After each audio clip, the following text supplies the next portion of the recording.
मध्य प्रदेश के सीएम मोहन यादव ने भी अपनी कारकेड में 13 की जगह 8 गाड़ियां ही रखने के निर्देश दिए हैं। साथ ही प्रदेश में गाड़ियों की रैलियों पर रोक लगाई गई है।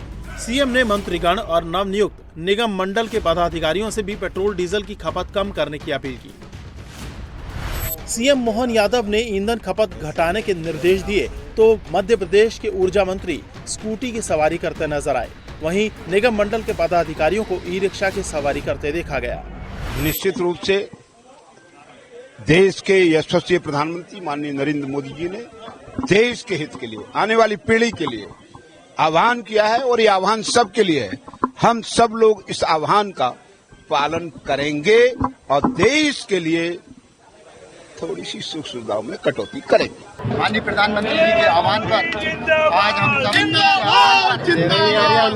पदभार ग्रहण करने आया हूँ। मेरे साथ केवल ये 2 लोग हैं और कोई नहीं है। बिल्कुल पीएम मोदी की अपील पर अगर अमल किया जाए तो 5 ऐसे क्षेत्र हैं जहां कम से कम 10% की कटौती से करीब $45 अरब एक साल में बचाए जा सकते हैं। प्रधानमंत्री मोदी ने हैदराबाद में एक प्रोग्राम में लोगों से पेट्रोल, डीजल और गैस जैसी इंपोर्ट होने वाली चीजों के इस्तेमाल को जरूरत के हिसाब से कम करने की अपील की, जिसके बाद माना जा रहा है कि तेल, सोना और फर्टिलाइजर के साथ साथ खाने का जो तेल है और विदेशी यात्राओं में कटौती से देश का करीब $45 अरब एक साल में बचाया जा सकता है।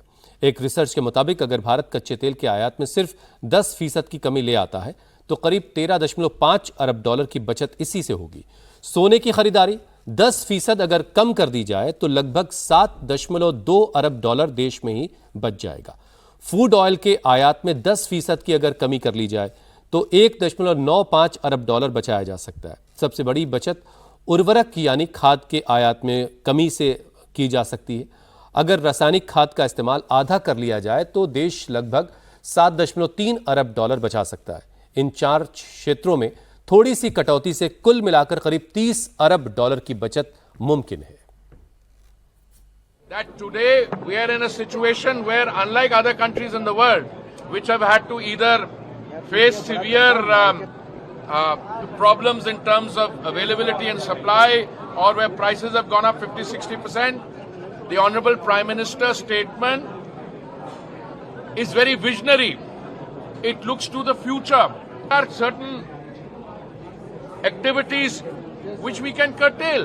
It's not that something is going to happen. That's all negative, panic-creating activity. I can tell you, as somebody who's more involved in this, I review the situation every day along with the CMDs of the oil sector for an hour and a half. My next meeting is at 2 o'clock with them. There is absolutely no cause for anxiety. एक तरफ PM Modi की appeal पर राज्य सरकारें अमल करती हुई दिखाई दे रही हैं तो कॉर्पोरेट वर्ल्ड भी पीएम मोदी के उन मांगों के साथ खड़ा है जिसमें ईंधन बचाने के लिए कहा गया। All India association of industries के अध्यक्ष विजय कालांत्री ने कहा कि उन्होंने अपने संगठन और कंपनियों के कर्मचारियों को पब्लिक ट्रांसपोर्ट इस्तेमाल करने के लिए कहा है। उन्होंने कहा कि कर्मचारी बस, मेट्रो और लोकल ट्रेन का इस्तेमाल करें और जब मुमकिन हो वहां कार पूलिंग अपनाएं ताकि ईंधन की बचत हो सके।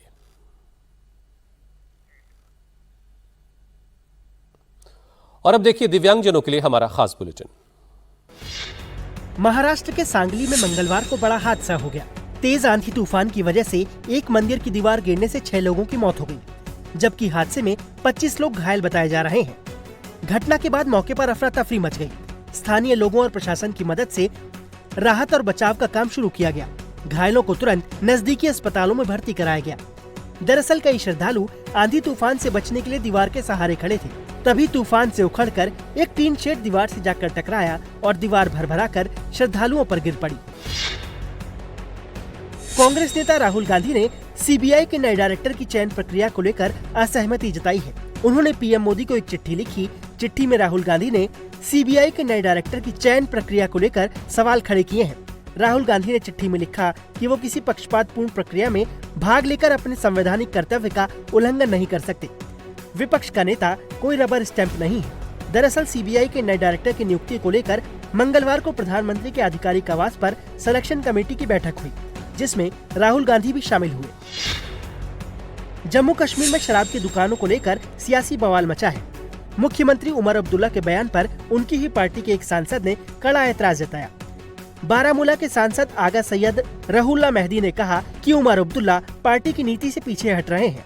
उन्होंने कहा, विधानसभा चुनाव के दौरान नेशनल कॉन्फ्रेंस ने साफ वादा किया था कि जिन शराब दुकानों को खोला गया है उन्हें बंद किया जाएगा, लेकिन अब सीएम इस वादे से पीछे हटते दिख रहे हैं। हरियाणा के 7 नगर निकायों के लिए हुए चुनावों के नतीजे आज घोषित हो जाएंगे। काउंटिंग सुबह 8 बजे से शुरू होगी। मुख्यमंत्री नायब सिंह सैनी और पूर्व मुख्यमंत्री भूपेंद्र सिंह हुड्डा की प्रतिष्ठा भी इन चुनावों से जुड़ी मानी जा रही है। हरियाणा में 10 मई को पंचकुला, अंबाला, सोनीपत नगर निगम समेत नगर परिषद और पंचायत उपचुनाव के लिए वोटिंग हुई थी, जिसमें करीब 54% मतदान हुआ था। आईपीएल में गुजरात टाइटंस ने एसआरएच को 82 रन से हरा दिया। इस जीत के साथ गुजरात टाइटंस पॉइंट्स टेबल में टॉप पर पहुंच गई है। टॉस जीतकर हैदराबाद ने बॉलिंग चुनी। गुजरात ने 20 ओवर में 5 विकेट पर 168 रन बनाए। वहीं हैदराबाद 14.5 ओवर में महज 86 रन बनाकर ऑल आउट हो गई। गुजरात की ओर से साई सुदर्शन ने सबसे ज्यादा 61 रन बनाए। वहीं वॉशिंगटन सुंदर ने 33 गेंदों पर 50 रन की पारी खेली तो कगिसो रबाडा और जेसन होल्डर ने 3-3 विकेट लिए।